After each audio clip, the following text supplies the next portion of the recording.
Hi, Earth Angels and Divine Beauties! Kamusta? Ito po si Divine Tarot 888 para sa yung General Tagalog Tarot Reading.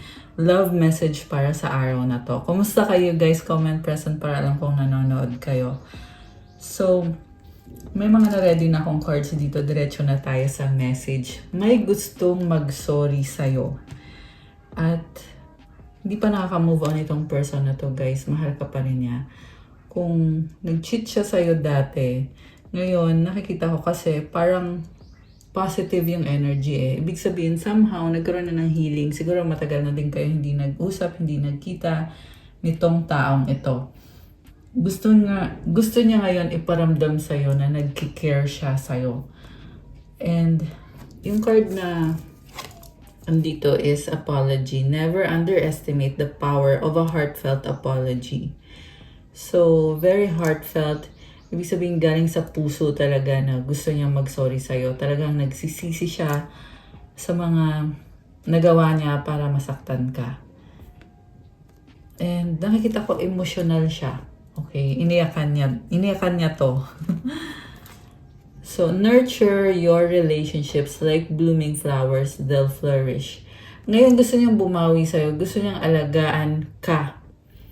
Pero guys, wag mo nang magmadali kasi hindi mo pa alam kung ano ang totoong nangyayari behind the scenes. Kasi sa nakikita ko, hindi pa buo yung kwento. Pero malalaman natin mamaya ano nga bang nangyayari. Pero, ayun, parang gusto lang niya talaga iparamdam sa'yo na nagki-care siya sa'yo, na mahal ka niya, at gusto ka niyang alagaan.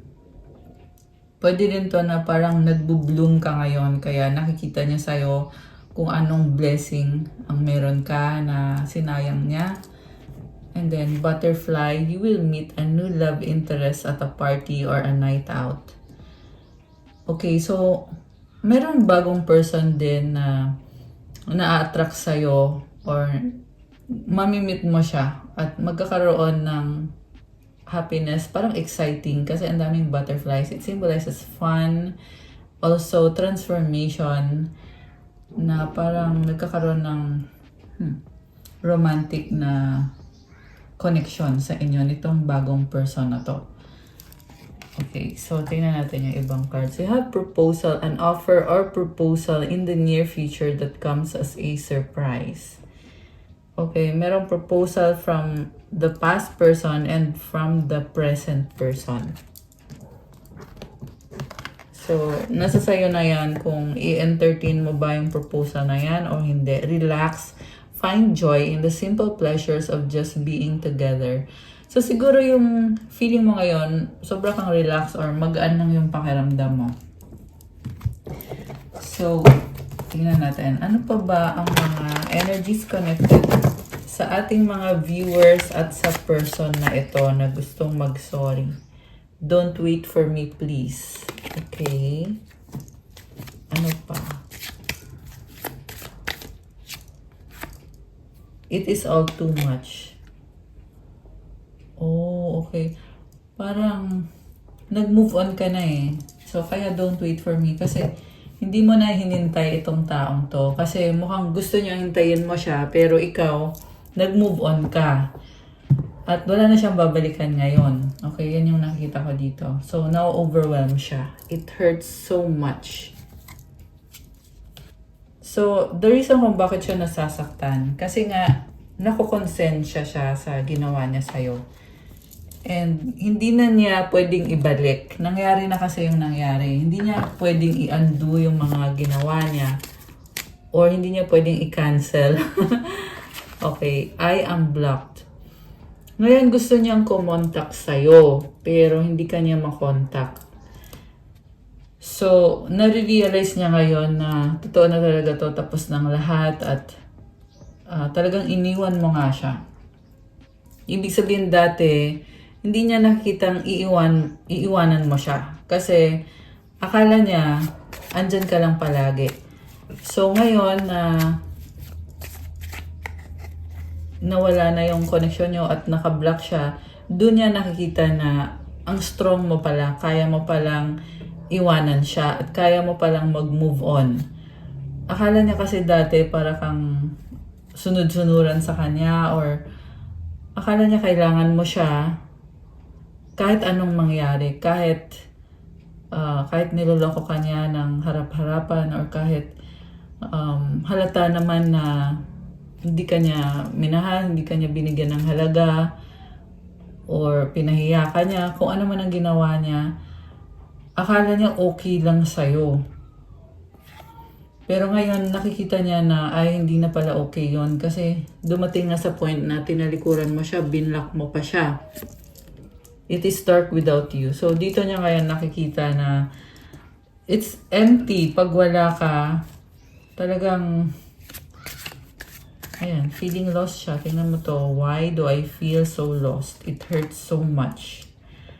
Kasi ikaw yung ginawa niyang, parang, ikaw yung guide niya na kung anong gagawin niya sa buhay niya.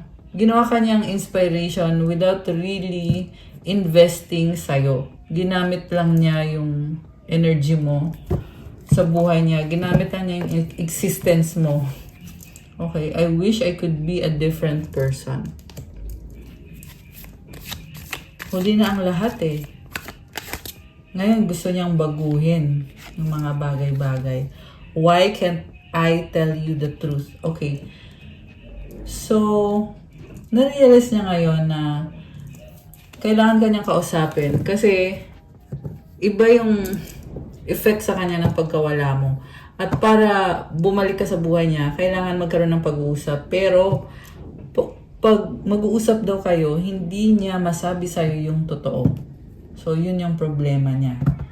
Hindi niya masabi sa'yo yung totoo kasi syempre lalo mo siyang iiwan pag sinabi niya sa'yo yung totoo, diba? I can't do this right now.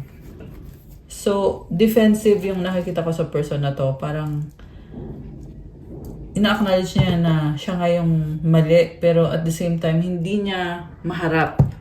Okay? Yung mga problema. Painful memories. Ayan, oh. So, nasasaktan siya. Parang napaka-dramatic ngayon nitong person na to. Kasi, kung dati, binaliwala ka naman niya, ngayon nasasaktan siya. Pag naalala yung mga memories, lalo na yung mga ginawa niya sa'yo. Kasi iniisip niya, bakit ko ba ginawa yun? Bakit ko ba sinabi yun? Pero huli na ang lahat ngayon. Why do I deserve someone like you? Okay. So, ayan, ang dami niya. Ang dami niyang kadramahan na kung bakit daw deserve niya ng kagaya mo. I don't want to be who I used to be. You deserve better. So, gusto niya magbago. Okay. Merong plane na dumaan just now. So, merong travel or baka gustong mag-travel itong person na to papunta sa'yo. I don't understand. Drama. O, diba sabi ko na eh, madrama. Ito yung nakikita ko sa energy nitong person na to. You were right. So, ito na nga. Kakasabi ko lang nito eh, na nakikita niya na tama ka, mali siya, at alam mo from the start yung ginagawa niya. Tinolerate mo lang kasi akala mo baka mali ka. Binigyan mo siya ng benefit of the doubt. Binigyan mo ng chance na hindi, baka mali ako, baka hindi ko talaga alam yung totoo. So, binigyan mo pa to ng chance. Pero, na-realize mo din na sana hindi mo na pala binigyan ng chance. At sinasabi niya ngayon na you were right, tama ka, na talagang hindi naging faithful sa'yo itong person na to. So, ano ngayon ang mensahe na gusto niyang iparating sa'yo? Tingnan natin Mensahe from this person rather. Do you love me the way I love you? Okay. So, feeling niya ngayon na mahal ka niya. Kasi hindi mo na siya pinapansin. I remember the day we met like it was yesterday. I wish you were mine. Ayan. This person is longing for you. Hinahanap-hanap ka niya. At marami siyang tanong. I want you. Okay, may attraction. You have to be patient. So, talagang umaasa. Meron pa rin talagang hope sa kanya na baka magbago yung isip mo. Matapos sa mga ginawa niya na alam mo naman kung ano nga yung ginawa niya, kung ano man to. Okay? You are the light at the end of my tunnel. So, ikaw kasi yung nagbibigay ng liwanag sa kanya. Kaya, iniisip niya na gusto ka niya, kailangan ka niya. Sana, ayun o, I wish you were mine. What's the point of it all? So, iniisip niya ngayon yung mga effort na ginawa niya para sa'yo. Para saan pa daw na nag-effort siya para sa'yo kung iiwan mo lang din naman siya. Ngayong alam mo na kung anong totoong kulay nitong taong to. I miss you but I don't have time right now. So, andun pa rin yung pagiging defensive niya. Kasi feeling niya, namimiss ka niya pero feeling niya busy naman siya ngayon. So, parang merong part din sa kanya na hindi niya ma-admit sa sarili niya na nag-fail siya dito sa connection ninyo or sa relationship na nagkaroon kayo. Our love will never cease to exist. Okay, parang nafe-feel niya ngayon na kahit anong gawin niya, mahal ka niya. Ayun. So, okay, kuha pa tayo ng more messages. Ano pa ba ang mga iniisip or nararamdaman nitong taong to? Tingnan natin. Oh, I love you. Oh my gosh. Ayan, so, feeling niya na mahal ka niya. You are my peace. Okay, actually gusto lumabas ng isang to kunin ko na ha. We have to unite. So, ito yung intention niya na magkaroon ng union sa inyo kasi nga mahal ka daw niya. At binibigyan mo siya ng peace. I don't believe you. Okay. Bakit I don't believe you?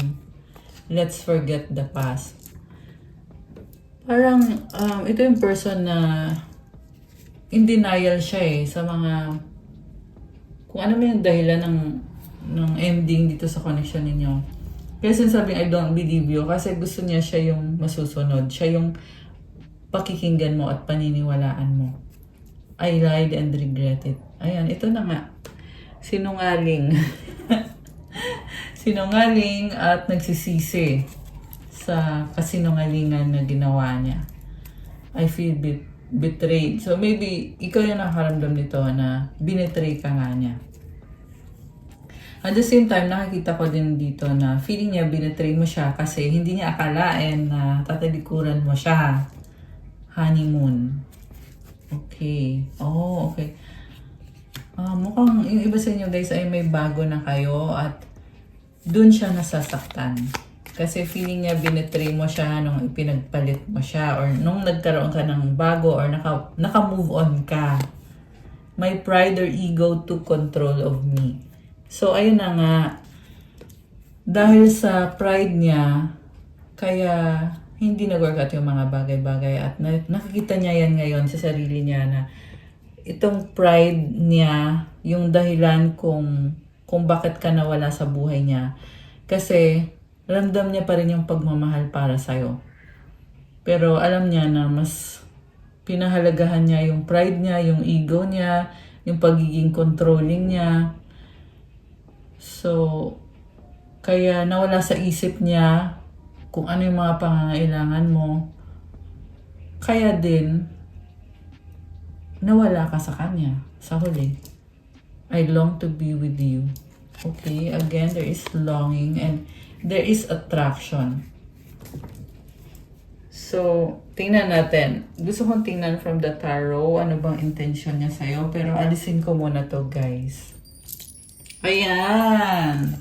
O, diba? Naalis ko na yung mga cards. So, nga pala, palike po ng video, comment kung kilala nyo na ba ako or kung bago ba kayo dito sa channel na to. para ma-acknowledge nyo na kailangan nyo ng gabay at masagap natin yung kwento ng buhay mo dito sa ating love readings. At kung hindi naman po kayo interesado sa ganitong klase ng video, huwag nyo na pong panoorin. Okay? Okay, so ito na. Ano nga bang intensyon sa'yo? Or yung iniisip at nararamdaman nitong person na to? Tingnan natin. We have Page of Swords. Parang nahanap-hanap ka nitong person na to. Merong nagsustok sa'yo, nagtatanong-tanong. This is also the energy of studying. Okay, pinag-aaralan ka niya. What crosses this person is the Four of Pentacles. Hindi siya makamove. Pero this person is still holding on. Okay, merong nagsistress sa kanya, nasistress siya, or yung isip niya. Okay, medyo cloudy yung isip niya. Okay, merong financial problem. Okay, what lies above is the Four of Cups. Hindi siya masaya sa current situation niya, sa treatment or sa silent treatment na pinapakita mo sa kanya. Hindi siya masaya. Below is the Three of Pentacles. So, this person is building something or ayan, meron kita kung may inaayos sa bahay. And this could also be the energy na parang gusto niya to have a connection with you para ayusin yung mga bagay-bagay. Pero hindi ko nakikita yung pagmamahal sa totoo lang. Kasi yung nakikita ko dito, parang playing safe. So, masyado siyang playing safe, which is suspicious yun, di ba? So, parang, paano mo pagkakatiwalaan yung tao na hindi naman nilalabas yung buong katotohanan or hindi sinasabi lahat na kailangan sabihin at hindi rin ginagawa. Okay. So, we have Nine of Swords. Alam mo, hindi to mag-workout. Yan yung nakikita ko ngayon dito. Two of Pentacles. This person is living a double life. Pwede yung dahilan kung bakit hindi niya lahat masabi sa'yo or maipakita sa'yo is dahil may ibang person pa siyang kadil. At sinasabi kasi dito na wala siyang magagawa sa sitwasyon niya ngayon. Nakatali yung mga kamay niya. So, magtatagal pa to na ganito kasi nasa near future niya to eh. So, may kadil kasi siyang karmic na may control sa kanya at feeling niya, gustuhin man niya na magkaroon ng reconciliation sa inyo. Pero meron pa siyang isang situation na hindi siya makaalis dun sa situation na yon. Kaya hindi niya alam kung paano magre-reconcile kayo. So, sa bottom of the deck is the Nine of Swords. Ito din yung overall energy. So, this person is single. Okay? Yan yung lumabas dito sa cards. Ibig sabihin, kung meron man siyang ibang karelasyon, sinasabi kasi dito single siya. So, hindi siya committed dun sa taong yon. Or pwede din to na dinideny niya or hindi siya masaya. Yan yung nakita ko eh. Hindi siya masaya dun sa kadil niyang karmic person. Kaya sinasabi niya dito, single siya. Okay? Pero at the same time, hindi naman niya mabigay sa'yo yung solid na commitment. Hindi ko yan nakikita dito. Okay, tingnan natin. Supportive energies, the Three of Wands. Tingin niya sa'yo is a Chariot, the mutual energy, Six of Cups, the outcome is Five of Cups. Okay, so hintay siya ng hintay sa'yo. And meron siyang pinaplano para sa'yo, para sa inyo. Pero napakatagal pa nito. So, it might take 3 years or more. Basta meron something about number 3 eh. So, sinasabi dito, meron siya hinihintay na pag naayos niya tong bagay na to, saka siya mag-reach out sa'yo. Pero talaga bang hihintayin mo ba yung taong yan? Kasi nga wala akong nakikita dito na meron siyang concrete na plano para sa'yo sa ngayon. So, parang isip lang niya, or sa isip lang niya, ito yung gagawin ko pag nangyari to, ito yung gagawin ko para sa'yo. Pero hindi rin naman para talagang panindigan or ipaglaban yung connection na meron kayo. Pwede kasi may anak siya or may anak kayo. Okay, may energy kasi ng bata dito eh. Yan yung iniisip niya. So, pwedeng may anak siya sa iba at yan yung iniisip niya na kailangan ko muna ayusin to bago ko mag-reach out sa'yo. Pwedeng ganon yung situation. And yung tingin niya sa'yo is the Chariot. Natatakot siya sa'yo sa totoo lang kasi ang bilis mong magdesisyon. So, also palaban ka dito. Si Chariot walang makakapigil dyan. And yung maganda pa dito, kasi there is balance. Tingnan mo to, black horse or dark horse and then white horse. So, balance ka masyado. So, hindi ka niya maloko, hindi ka niya maisahan. Kaya, ang magagawa na lang niya is tumanganga. Sorry, yun kasi narinig ko eh. Tumanganga na lang daw siya. Kasi hindi ka naman niya makontrol. Mukhang umalis ka, iniwanan mo siya.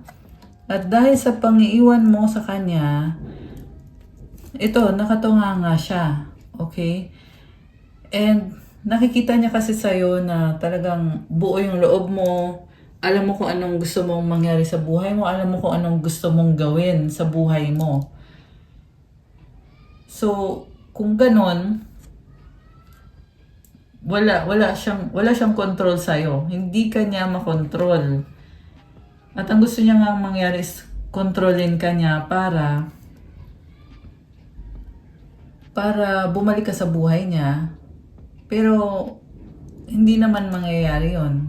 Kasi nga, wala nga makakapigil sa'yo eh. Kaya siya nakakaramdam ng lungkot.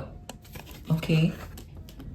So, meron kayong memories, kayong dalawa nitong person na to. So, kumakapit siya dun sa mga memories na yun eh. Siguro nga, binabalikan niya or binabalikan ninyong dalawa na parang kahit may disagreement kayo, pero yung mga memories ay napaka-precious ng mga memories na yon na hindi nyo ma-deny sa isa't isa.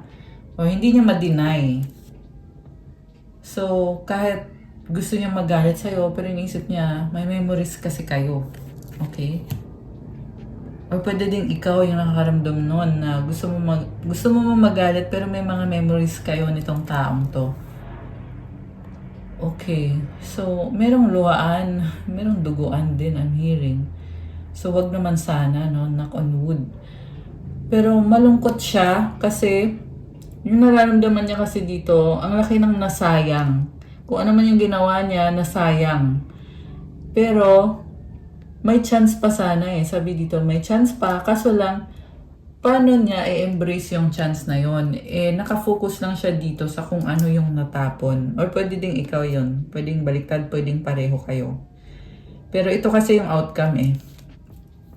Ayan.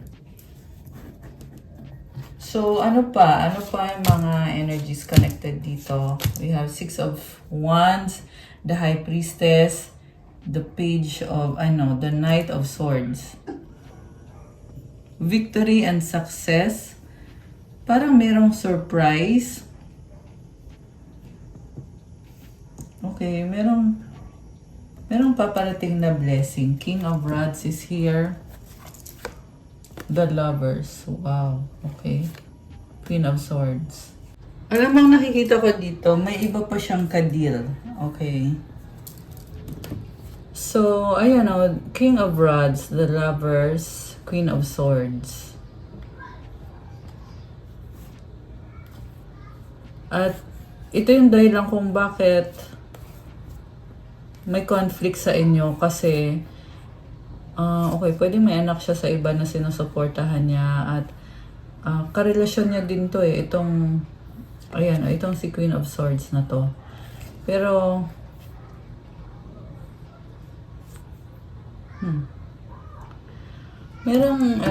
may connection sila nitong person na to. So, sa totoo lang, hindi ko ma-advise itong taong ito. Kasi may nakita kong may other person. Ayan guys, so. Ayan. So, also, pwede itong pabalik-balik siya eh. Sabi ko nga kanina, this person is living a double life. Pabalik-balik siya between you and the other person. Okay.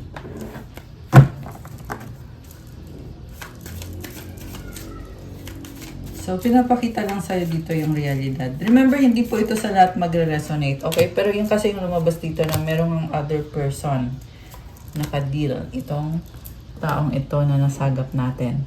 So now we have the Moon, Two of Swords, and the Page of Cups. Okay.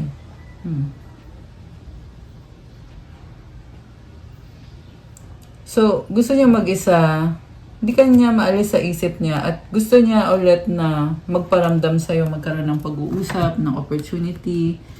Pero, at the same time, hindi niya yun magawa kasi nga, may mga sikreto kasi siya. So, yun yung hadlang eh. Yung mga sikreto talaga, yung hadlang sa pagkakaroon ng connection sa inyong dalawa nitong taong to. Pwedeng hindi na to sikreto kasi ito nga, nakita ko dito na may other person talaga. Pero hindi lang niya masabi sa'yo ng directly na may other person. Sinisikreto niya sa'yo. Pero pwedeng alam mo na to. Or alam mo talaga to. Okay. Okay, ano pa? Tingnan natin na bakit the Chariot yung energy mo. Okay. King of Cups. Okay, sabi dito minahal mo siya or mahal mo siya. Pero hindi niya na-meet yung expectation mo, yung standards mo, kaya naging matalino ka. King of Swords and the Seven of Swords. So, hindi ka niya makokontrol, hindi ka din niya maluloko. Ang lakas sa energy ng water sign, baka ikaw water sign, Cancer, Pisces, Scorpio, lalo na yung Cancer, malakas din ang air sign, Gemini, Libra, Aquarius. Yung person mo naman, baka ito ay earth sign, Capricorn, Taurus, Virgo, fire sign, Aries, Sagittarius. Yeah, pero kahit anong sign naman pwede dito guys. Binanggit ko lang yung strong signs na lumabas sa reading. Okay. Yeah, meron ding water sign, Cancer, Pisces, Scorpio, air sign, Gemini, Libra, Aquarius. Okay. So, 10 of Cups sa bottom of the deck. Alam mo sinasabi dito, tinuring mo siyang family. Pero, since naniloko ka niya, natuto ka rin na i-save yung sarili mo, na maging wise ka na at hindi ka na magpapakontor, hindi ka magpapaloko. 2 of Cups and the Ace of Swords. So, parang tinanggap mo na ganito ngayon nangyari. Pero, at the same time, tinapos mo na yung connection. 7 of Pentacles. Yeah, meron ka ngang in-invest dito sa connection na to. Pero alam mo na mukhang hindi na nga to mag-workout. So, ngayon, tingnan naman natin ang mga mensahe ng mga angels mo para sa'yo. So, alisin ko muna tong mga cards dito. Ayan.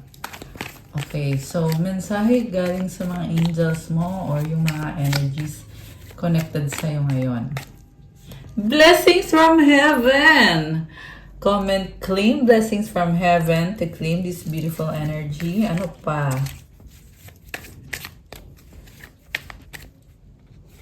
Ito. 23, 111. So, baka nakikita mo to mga angel numbers na to. Deep breathing. So, kailangan mong mag-deep breathing, mag-meditate para kumalma ka and to release negative energy, to release your stress. Okay. Ano pa? Holy Spirit is with you. Comment, thank you, Holy Spirit. Okay, we have healing energy, leader. Ang dami Empowerment. Wow, guys. Okay, you are a leader. You are empowered. And you have healing energy. Anything else? 444, you are protected. You are going through spiritual awakening. So, siguro may mga weird na nangyayari sa paligid mo.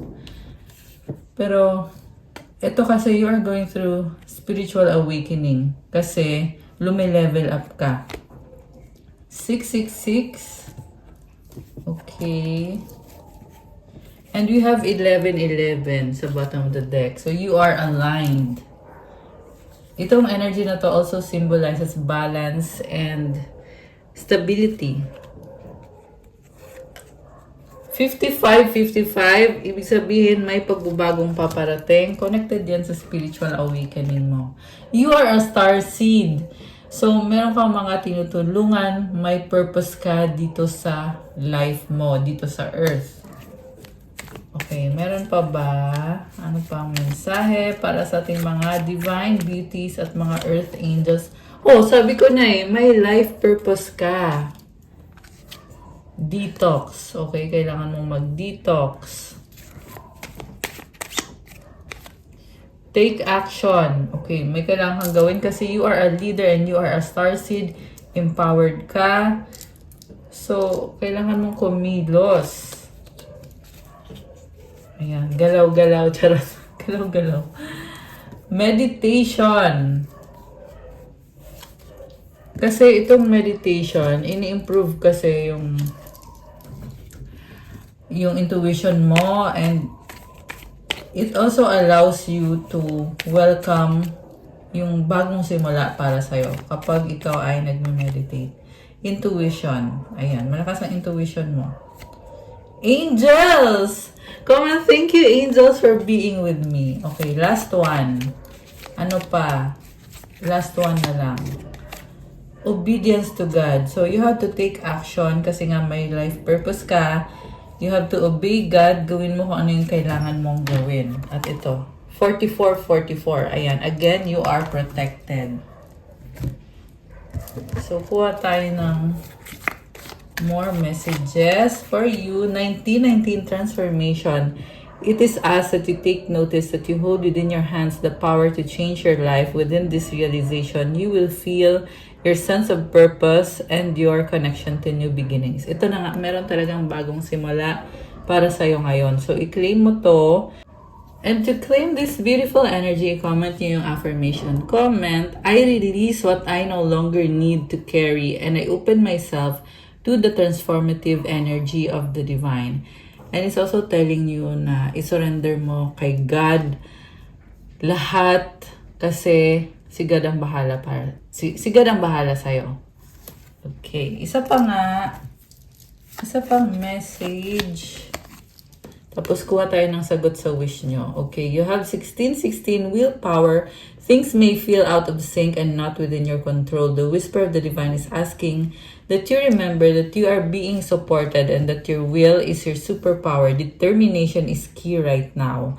Affirmation, I call on my strength and willpower to take the lead. I accept and listen to the support of the divine within me. So, lakasan mo yung loob mo kasi hawak mo talaga yung kapangyarihan para baguhin yung buhay mo to make your life better. So, depende yan sa gagawin mo. Gawin mo kung ano yung kailangan mong gawin kasi may willpower ka at yung determination mo ay yan yung kasagutan para ma-achieve mo yung mga gusto mo mangyari sa life mo. Ayan. So, kuha ko kayo ng sagot sa wish, guys. Mag-wish kayo ngayon. Okay, ito na. Mag-wish na kayo.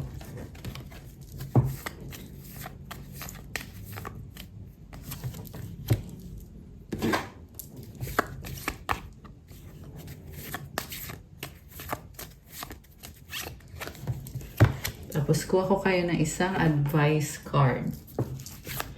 Advice. Okay. Ready na ba kayo? Nabuksan natin ang sagot sa wish nyo. Comment, ready now. At bubuksan na natin to. Ayan, guys. So, ang sagot sa wish mo ay... Oh no, it's a no for now. At kung kailan mangyayari ang wish mo ay within the next few months.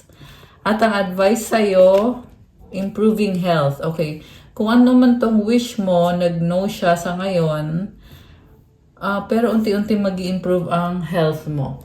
So, ayan. Don't worry, sa ngayon lang yan, guys.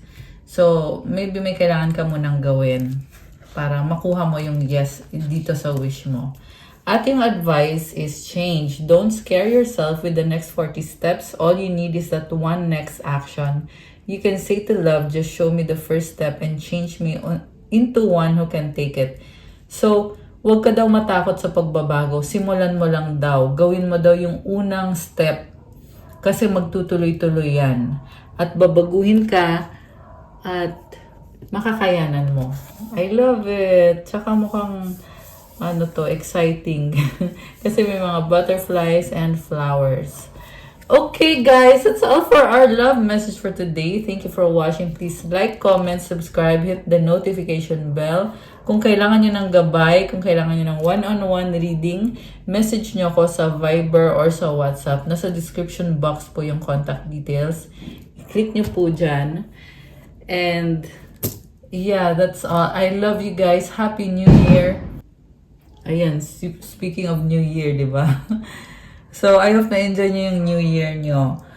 So, comment nga kayo dyan kung paano nyo celebrate yung New Year nyo. Thank you again, Earth Angels and Divine Beauties. Have a good day or night kung kailan nyo man mapanood to. Love you guys. God bless you all and stay safe. Bye!